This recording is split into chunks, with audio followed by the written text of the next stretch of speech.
একটা আইডিয়াল কাপল কিভাবে ভেঙে গেল না চোখের সামনে। এবার বুঝলি, আইডিয়াল বলে কিছু হয় না। আমরা দুজনে করিয়াছি খেলা কোটি প্রেমিকের মাঝে। গোধূলি আর নেই দিদি ভাই, সেটা পাস্ট। এই গোধূলিরা বারবার পাস্ট হয়ে যায় বলেই জাস্টিস আটকে থাকে সাজানো গোছানো সংসারের আড়ালে। আমাদের কথা বলার সব রাস্তা কিন্তু তুমি শেষ করে দিচ্ছ অপু।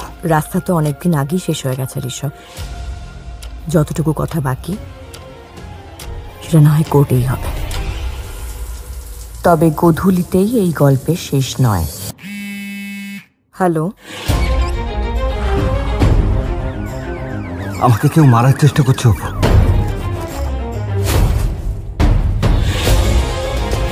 যে মেয়েটা ফোন করেছিল সে কিছু একটা চায়। হ্যালো, উপহার ভালো লেগেছে স্যার? ও মরে গেলে শান্তি হতো তোমার। চেকমেট। এটা একটা অসম লড়াই। Think about it. বুঝতে পারছেন না কেন? I am pregnant. Apu, Godhuli আমাকে কোনোদিনও ভালোবাসেনি, আমাকে ইউজ করেছে। আর তুমি আমাকে।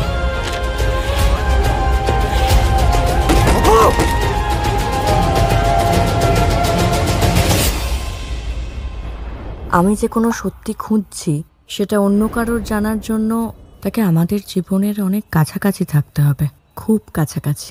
কাছাকাছি যে নেই সেটাই বা আমরা জানছি কি করে?